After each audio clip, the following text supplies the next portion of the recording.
Okay, so we've purchased our live lobster, we brought it home, and now it's time to cook it. So what we need is a fairly large pot with water in it. Now, you just need enough water to submerge the lobster. So in this case, I used about 4 liters, roughly 1 gallon of just fresh tap water. What we want to do is we want to add some salt to this water here. So you want to add about 1 tablespoon of sea salt for every 1 liter of water. So I'm going to go ahead and do that. Now that may seem like a lot of salt, but it's really not. We're not adding salt to the lobster itself, we're just simply neutralizing the salinity in the pot relative to the lobster. The lobster comes from the sea, a very high salinity. We don't want to lose our lobster flavor into the fresh water, so we want to salt the pot about the same level as the lobster, so we keep that natural lobster flavor in our lobster. Okay, good. So now it's time for our lobster to go into the pot. Now it's up to a good rolling boil here, and what we're going to do is we're going to put the lobster in head first, curling its tail under as it goes in. Now we're going to use our tongs just to push the lobster down into the water, and we want to make sure that that lobster is completely submerged with the tail curled underneath itself. You want to curl that tail because it's going to be a nice serving presentation when it's finally done cooking.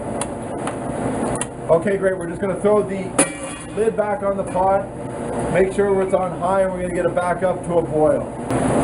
Okay, so it's been about 12 minutes on a full rolling boil, and now our 1.5 pound lobster is fully cooked. So we're just going to remove the lid there, and we're going to grab our lobster over the pot, just grabbing it around the body firmly, pull it out, shake off any water that might be on it, and we're going to put it straight into an ice bath for just about 10 seconds, say.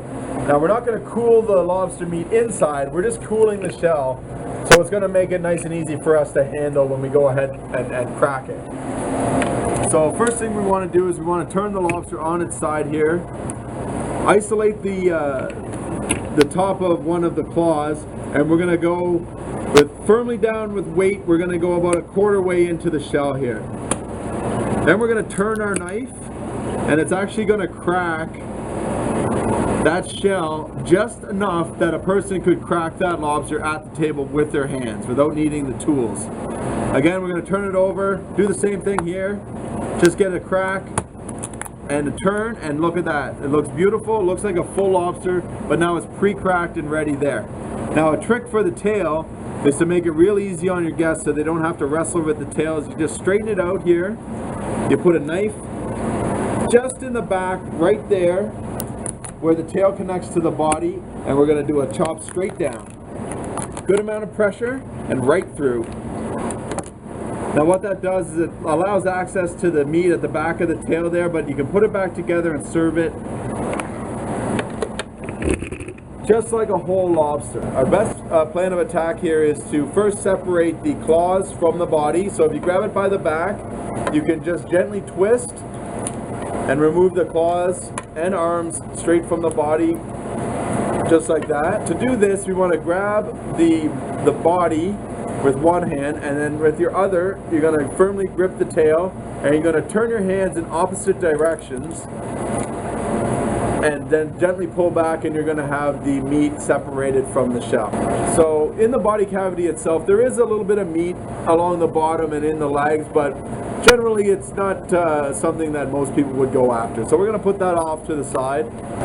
So now to get into the actual lobster itself, we want to straighten out the tail, put it between our palm, and then gently crush the tail all the way up. You should feel a crack right up the back here.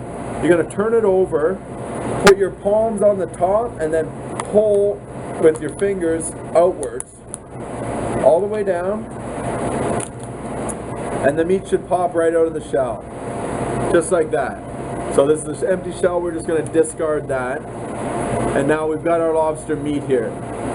Now this top part is going to pull back just like a tab here, so you just grab it and pull it back all the way back, and that's good meat there too, so we'll put that off to the side. Now there's another good look at the tamale again. Now I know some people who would fight over that. They love it so much. So I'm going to put that off to the side and not waste it. Now a little bit of a trick I learned from a fellow on the East Coast is to puncture this here with your seafood fork or your knife, whatever you have handy. You want to puncture that membrane there, and then you should easily pull it back and it should pop off pretty easy. Now, eating lobster is not exactly a neat procedure, so don't be afraid to get a little messy. You can stick your finger right through there and the meat should pop right out. No problem. Again, here, you might want to grab your crackers just to break that part there, and then it should pull apart fairly easily. Just like that, and you got another beautiful nugget of meat in there.